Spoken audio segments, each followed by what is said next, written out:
بتاؤں گا آپ کو. خوش آمدید کہتے ہیں آپ کو ایک بار پھر. علماء کرام ہمارے ساتھ موجود ہیں. آپ کے سوالات، علماء کرام کے جوابات. جناب قبلہ مفتی اکمل صاحب ہمارے ساتھ تشریف فرمائیں. جناب قبلہ ڈاکٹر محمد رضا داؤدانی صاحب تشریف فرمائیں. بہت شکریہ، بہت بہت نوازش. چلائیں جی، پہلا سوال چلائیے گا. میرا یہ سوال ہے کہ ہم تو اب ویسے جو نیو جنریشن ہے وہ تو تجوید کے ساتھ ہی قرآن پاک پڑھ رہے ہیں، لیکن ہماری جو مائیں ہیں انہوں نے تجوید کے ساتھ نہیں قرآن پڑھا ہوا. تو بہت ساری ہمارے قریبی جو آنٹیاں وغیرہ ہیں وہ کہتی ہیں کہ ہم اب قرآن پاک نہیں پڑھیں گے کیونکہ ہمیں تجوید کے ساتھ نہیں پڑھا، ہمارا ٹھیک نہیں ہے. تو کیا یہ ٹھیک ہے کہ وہ پڑھنا ہی چھوڑ دیں، یا جیسا انہوں نے پڑھا ویسا وہ پڑھتی رہے، انہیں گناہ نہیں ملے گا؟ بالکل ٹھیک، صحیح ہے ڈاکٹر صاحب. بسم اللہ الرحمن الرحیم. نہیں، میں بالکل انکریج کروں گا کہ وہ پڑھیں اور اس کو درست کرنے کی کوشش کریں. بہرحال یہ کوئی راکٹ سائنس تھوڑی، کوئی ایٹم بم تھوڑی بنانا ہے کہ مثال کے طور پر یہ کرنے کے لیے کوئی بہت بڑی لیبارٹری چاہیے. کسی مناسب قاری صاحب کی خدمات حاصل کریں. تو انٹرنیٹ کے اوپر اتنے تو یوٹیوب پہ اتنی کلاسز آ گئی ہیں قرآن سیکھنے کے لیے عربی. اور بالکل آسانی کے ساتھ یہ ہو سکتا ہے. when there is a will there is a way. راہ موجود ہے، اس کے لیے کوشش کریں اور بالکل بھی دل چھوٹا نہ کریں. آپ کبھی دیکھیے کہ وہ بچے جو بالکل ابتدائی عمر کے اندر بھی پڑھنا سیکھ رہے ہوتے ہیں، تو جب وہ پڑھ رہے ہوتے ہیں تو صحیح تھوڑی پڑھ رہے ہوتے ہیں. وہ صحیح کروایا جاتا ہے آہستہ آہستہ. ان کے اندر ایک ول ہوتی ہے، خواہش ہوتی ہے کہ ہم ٹھیک کر لیں گے، اور آہستہ آہستہ وہ ٹھیک ہو جاتے ہیں. پرفیکشن کے ساتھ تو یقیناً کسی کے لیے بھی ممکن نہیں ہوگا. جیسا پیغمبر اکرم صلی اللہ علیہ وآلہ وسلم پڑھا کرتے تھے، وانا افصح العرب، کہ میں سب سے زیادہ فصاحت کے ساتھ گفتگو کرتا ہوں. تو پیغمبر اکرم کا تو معاملہ الگ ہے، یا وہ افراد جو خود عرب ہیں، ان کی زبان ہی مادری زبان عربی ہے، وہ جس انداز سے پڑھیں کچھ نہ کچھ فرق رہ جائے گا. لیکن اس کے باوجود بھی یہ جو عام انداز ہے کہ جس کے اندر مخارج درست کرنا، یہ کوئی راکٹ سائنس نہیں ہے. یہ تو کہہ دیا کہ انہوں نے کہ سیکھیں. آپ کی رائے مختلف ہے تو وہ بتائیے گا. اور یہ بھی کہ جب تک سیکھنے کا عمل ہے، یا اگر کسی وجہ سے سیکھ نہیں بھی رہی ہیں، سیکھنا چاہیے، تو اس دوران اس سوال سے مجھے لگ رہا ہے اس خوف سے قرآن پڑھنا ترک کر دینا کہ ہم تو الٹا گناہ گار ہوں گے، یہ روش ٹھیک ہوگی؟ بسم اللہ الرحمن الرحیم. دیکھیں، غیر تجوید سے قرآن پاک پڑھنے سے ہمیشہ معانی تبدیل ہو کر کوئی بہت ہی بڑا فساد پیدا ہو، یہ ضروری نہیں ہوتا. صحیح. بعض مخصوص مقامات ایسے ہیں کہ جہاں پر اگر مخارج بدل جائیں یا مخرج تبدیل ہو جائے تو کفر تک بھی ہو سکتا ہے. لیکن یہ پورے قرآن کا کوئی خاصہ نہیں. جیسے لفظ قل ہے، موٹا پڑھیں گے قل، آپ کہہ دیجئے، اور چھوٹے کاف سے پڑھیں گے کل، اس کے اندر کھا جاؤ. صحیح، مفہوم بدل گیا. لیکن یہ ہر جگہ نہیں ہے. اچھا، پھر جو لینگویج کا پرابلم ہوتا ہے نا، جو اہل لسان کی لینگویج ہوتی ہے، اسی کا اعتبار ہوتا ہے. اب ایک جاپانی کو آپ ذرا ایمان لے آئیں، وہ لے آئے بیچارہ، اس کو قرآن پڑھا کے بتا دیں آپ. اس کو تو الفابیٹس میں بعض چیزیں شامل نہیں ہیں، تو وہ کیسے کرے گا؟ تو جیسے حضرت نے فرمایا کہ تھوڑا بہت بس تھوڑا سیکھنے کی کوشش کرتے رہیں. یوٹیوب یا کسی قاری صاحب سے یا قاریہ کوئی ہوں اچھی، اور پڑھیں. انشاءاللہ اللہ تعالیٰ معاف فرمانے والا ہے. اگر کوئی میجر مسٹیک ہوتی بھی ہے، وہ میرا رب جانتا ہے کہ اس بیچارے کو صحیح پڑھنا نہیں آتا. قبول کرنا نہ کرنا، گرفت کرنا اللہ کا کام ہے. لیکن جو کہہ رہے ہیں وہ بھی کوئی غلط نہیں کہہ رہے، بری نیت سے نہیں کہہ رہے، اچھی نیت سے ہی کہتے ہیں آپ تجوید سیکھیں ورنہ گڑبڑ پیدا ہوگی. لیکن ان کے کہنے کا مطلب بھی یہ نہیں ہے کہ سب بند کر کے رکھ دیں، اتنی دیر غیبت چغلیاں کرتی یہ صحیح. یعنی کچھ نہ کرنے سے تو قرآن پڑھنا ہمیشہ بہتر ہی ہوگا نا. بالکل صحیح، بالکل صحیح. چلائیے اگلا سوال چلائیے. میں کینیڈا میں رہتی ہوں. پچھلے دنوں میرے ساتھ بہت بڑا فراڈ ہوا جس میں میرے سارے پیسے ہتھیا لیے گئے. اب میرے پاس اتنے بھی پیسے نہیں کہ میں زکوٰۃ ادا کر سکوں، لیکن میں کسی سے ادھار لے کر زکوٰۃ ادا کر سکتی ہوں. تو کیا میں ادھار کے پیسوں سے زکوٰۃ ادا کر سکتی ہوں؟ شکریہ، اللہ حافظ.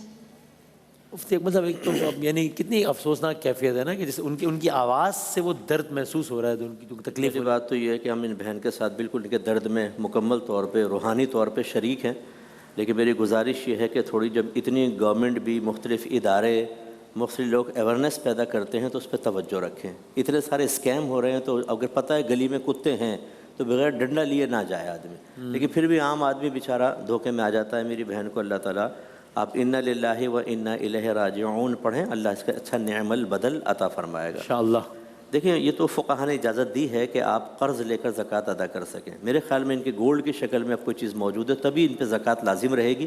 اگر ایسا ہوا ہے کہ ٹوٹل پیسہ ان کا چلا گیا، جو زکوٰۃ جس پہ کہہ رہی میرے پاس زکوٰۃ کے پیسے نہیں ہیں، جی، اگر صورتحال یہ ہے کہ ٹوٹل پیسہ چلا گیا تو زکوٰۃ ساقط ہو جاتا ہے. ٹھیک ہے نا، یہ مسئلہ ہے. لیکن اگر یوں صورتحال ہے کہ صرف گولڈ رہ گیا ہے، کیش ویش سارا چلا گیا ہے، اور یہ نہیں چاہ رہی کہ گولڈ سے ادا کروں، قرض لوں، تو ہم منع کریں گے. گولڈ سیل کر کے آپ اپنی زکوٰۃ ادا کریں. کسی کے سامنے دست سوال دراز کرنا جبکہ آپ مال رکھتے ہوں شریعت نے محبوب نہیں رکھا ہے. اوکے. دونوں صورتیں سامنے. بالکل. اگر یہ فقہ جعفریہ میں خمس سے متعلق احکامات ہوتے ہیں تو کسی کے ساتھ یہی صورتحال ہو جائے تو اس میں پھر خمس ساقط ہو جاتا ہے آٹومیٹکلی؟ بنیادی طور پر تو سیونگز کے اوپر خمس کا تعلق، کیونکہ ہمارے یہاں جو زکوٰۃ کے تو مختلف نصاب کے حوالے سے جو اختلاف ہے وہ تو اپنی جگہ پر ہے، لیکن یہ کہ جو خمس ہے وہ سیونگز کے اوپر ہے. تو سیونگز کا مسئلہ یہ ہے کہ اگر ان کے پاس گولڈ ایسا ہے کہ جو ان کے یوز میں ہے، جو اس کے استعمال میں آ چکا ہے، تو اس کے اوپر کوئی خمس ویسے ہی نہیں ہے. صحیح ہے. اور اگر اس طرح کی کوئی سچویشن ہو جاتی ہے کہ جہاں پر وہ خاتون خود مستحق ہو جائے کہ ان کی مدد کی جائے کسی طریقے سے، تو پھر تو ظاہر ہے کہ اس میں مصالحت کی اور حاکم شرع سے گفتگو کر کے ایک ریلیف لینے کی گنجائش بہت زیادہ پیدا ہو جاتی ہے. ٹھیک ہے، بالکل ٹھیک، مناسب. چلائیے اگلا سوال چلائے گا. السلام علیکم وسیم وعلیکم بھائی. السلام. میرا علماء کرام سے یہ سوال ہے کہ جیسے ہم سب بہنیں رمضان میں مل کر قرآن کا مجموعی طور پر ختم نکالتے ہیں، یعنی ایک پارہ ایک بہن پڑھتی ہے اور دوسرا پارہ دوسری بہن، ایسے ہمارے مجموعی طور پر ماشاءاللہ 15 یا 17 آمین نکل جاتے ہیں پورے رمضان. تو میرا سوال یہ ہے کہ کیا یہ طریقہ ٹھیک ہے پڑھنے کا یا ہم الگ الگ ختم نکالیں؟ مفتی صاحب اس میں کوئی خاص ریکمنڈیشن ہے؟ نہیں دیکھ، لمیٹیشن کوئی بھی نہیں ہے، لیکن یہ طریقے نہ رکھیں. اس میں کیا ہوگا کہ ایک تو یہ رسمی کارروائی کہ پہلا سپارہ تم پڑھو گی، دوسرا میں پڑھوں گی، تیسرا میں پڑھوں گی، تو باقی جو قرآن ہے وہ ہم پڑھنے سے محروم رہیں گے اس کی برکات سے. اگرچہ طریقہ یہ ناجائز نہیں کہہ رہا ہوں. بالکل صحیح. دوسری بات یہی ہے کہ جب ہم انہی چیزوں میں اشتغال میں پڑ جاتے ہیں کہ اتنا پڑھنا ہے اور ایصال ثواب کرنا ہے، تو قرآن سمجھنے والی صورت ختم ہو جاتی ہے. پھر ہم تعداد پہ کوانٹٹی پہ چلے جاتے ہیں. کوانٹٹی پہ چلے جاتے ہیں. اور پھر میں نے دیکھا ہے کہ واٹس ایپ گروپس بنائے ہوئے ہیں، پھر تم نے کتنا درود پاک پڑھا، تم نے ہفتے میں کتنا پڑھا، سب دے دو تاکہ ہم اس کو کر لیں. اب اس میں کیا ہوتا ہے کہ پھر اس میں ریاکاری کے دخل شروع ہو جاتے ہیں. ایک کہتی ہے میں نے تو 5000 پڑھے ہیں، دوسری کہتی ہے یہ کیسے آگے نکل گئے زلیخا، سینہ پیچھے کیسے رہ گئی، اس نے کہا میں 6000 پڑھوں گی. یہ مقابلے بازی. اپنے عمل کو چھپا کر رکھیں، خود ایصال ثواب کریں، زیادہ بیسٹ ہے. لیکن بہرحال اگر ترغیبی انداز سے کیا جائے، ناجائز اس کو بھی نہیں کہیں گے، لیکن بہرحال سمجھ کے پڑھیں. اگر اس میں صدقے دل سے، چونکہ اب جس طرح ہمارے ایک عزیز دوست کا انتقال ہوا تو ہمیں بہت لوگوں کے پیغامات آئے. مجھے ایسا بظاہر یہ لگ رہا تھا کہ وہ ایک بڑے سنسیئر کہ وسیم میں اور تو کچھ نہیں کر سکتے، ہم نے آپ کے دوست کے لیے اتنی درود پاک پڑھ دیا، ہم نے آپ کے دوست کے لیے اتنا ایک پارہ پڑھ دیا. یہ ایک اچھی قابل تعریف ایک اچھی چیز ہے. یہ تو ایک خاص مخصوص موقع آ گیا نا اس میں. یہ ریگولر بیس پر یوں کرنا چاہ رہے ہیں تو اس کا میں عرض کر رہا ہوں. باقی یہ تو ٹھیک ہے کہ اس وقت ضرورت ہے کہ چلے وہ دنیا سے رخصت ہوا ہے، زیادہ سے زیادہ اس کو ثواب ایصال کیا جائے تاکہ قبر میں راحت محسوس ہو. پھر تو عادی ہو جاتا ہے ذرا بہت، تو بالکل ٹھیک فعل ہے. کوئی مسئلہ. آپ فرمائیے گا کچھ؟ بنیادی طور پہ وہی بات ہے کہ نیت کے تابع ہے. خلوص کو محفوظ رکھتے ہوئے، ریاکاری سے بچتے ہوئے اگر کوئی کام کرنا چاہیں جو نیکی کا ہے تو اس کے اندر قرآن مجید کی تلاوت ہے. اگر مل کر پڑھ رہے ہیں تو بھی ٹھیک ہے، الگ الگ پڑھ رہے ہیں تو بھی ٹھیک ہے. بس اس کو اپنے اوپر ایک بوجھ نہ بنائیں کہ بس کسی نہ کسی طریقے سے یہ پارہ مکمل کرنا ہے، بس کسی نہ کسی طریقے سے سورہ مکمل کرنا ہے. بلکہ مجھے ایک روایت اس طرح کی یاد بھی آ رہی کہ لا یکن ہم احدکم آخر السورہ، اپنا ہم و غم اس کو مت بناؤ کہ کسی نہ کسی طریقے سے سورے کو اختتام تک کر جانا ہے. ٹھہر ٹھہر کر، رک رک کر تھوڑا سا اس کے اوپر غور و فکر کے ساتھ تھوڑا ترجمہ بھی دیکھ لیں. اسے یقیناً پڑھنے کی جو کوالٹی ہے وہ بھی بہتر ہو جائے گی.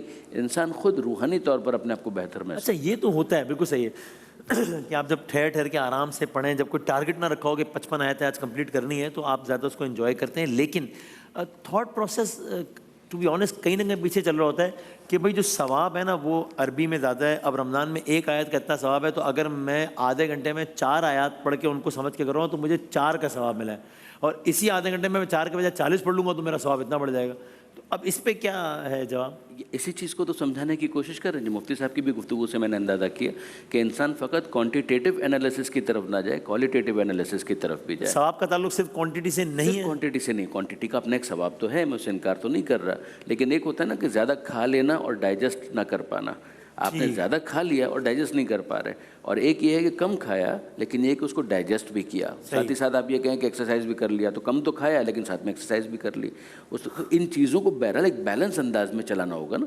آپ نے ایک اچھا کوالٹی ٹائم دیا ہے قرآن مجید کو، اس پہ تلاوت بھی کی ہے. عربی کو ترک نہیں کیا جا رہا ہے، عربی کو پڑھ رہے ہیں. نماز میں تو خیر عربی ہی کے اندر پڑھنا ہے، لیکن یہ کہ اس کے علاوہ جب انسان پڑھ رہا ہے تو چونکہ ہماری اپنی زبان عربی نہیں ہے اس وجہ سے ہم کہہ رہے ہیں کہ ساتھ ساتھ تھوڑا سا اس کو لے کر چلیں گے تو کوالٹی بہت امپروو ہو جائے گی. اور اسے اس کا بھی اپنا ثواب تو ملے گا نا، اس کا بھی ترجمہ سمجھ رہے ہیں، تفسیر سمجھ رہے ہیں، واقعات سن رہے ہیں قرآن. بس میں یہ عرض کر رہا ہوں، نبی کریم صلی اللہ علیہ وسلم نے فرمایا کہ گھڑی بھر کا غور و تفکر سال بھر کی عبادت سے بہتر ہے. وہ قرآن پاک جو غفلت کے ساتھ پڑھا جائے ثواب تو دے گا لیکن وہ قرآن پاک جو ترجمہ تفسیر کا سمجھ کے پڑھا جائے وہ ثواب بھی دے گا، ہدایت بھی دے گا، تربیت بھی ہے، اصلاح بھی ہے، درجات کی کیا بات بلندی ہے، کیا بات اور چونکہ مقصود قرآن نزول قرآن آپ پورا کر رہے ہیں، اس کا ثواب اس سے کہیں زیادہ ہوگا، کہیں زیادہ ہوگا۔ اگر آپ ایک میتھ میں آپ نے کہا میں کمزور ہوں، پوری کتاب پڑھ لی، امتحان میں فیل ہو گئے، پوری کتاب ہے، میں نے 10 صفحے پڑھ کے امتحان پاس کر لیا، کامیاب تو میں ہوا۔ اصل یہ ہے کہ جو مقصود نزول قرآن ہے اس کو پورا کیا جائے، اس کو سمجھیں۔ کوالٹی اور کوانٹٹی کے اندر بڑا فرق ہوتا ہے۔ دیکھیں سونے کی کوالٹی زیادہ ہے، کوانٹٹی اگر کم بھی ہو، اور پیاز کی کوانٹٹی زیادہ رکھ لیں سونا ہی غالب آئے گا، اس لیے اس بات کو سمجھیے، تھوڑا پڑھ کر آپ سمجھ کے کریں گے، اس میں زیادہ ثواب ہے۔ کیا بات، بالکل ٹھیک ہے۔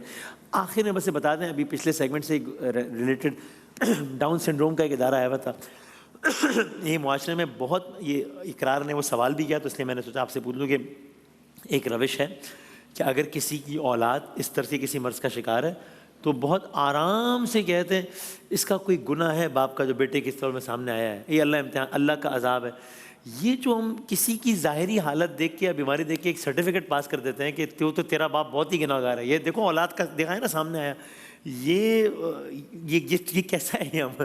نہیں بالکل بھی نہیں۔ دوسروں کو کیا حق ہے کہ کسی کو جج کریں اس طریقے سے اور ان کے بارے میں اس طرح کی رولنگ پاس کر دیں؟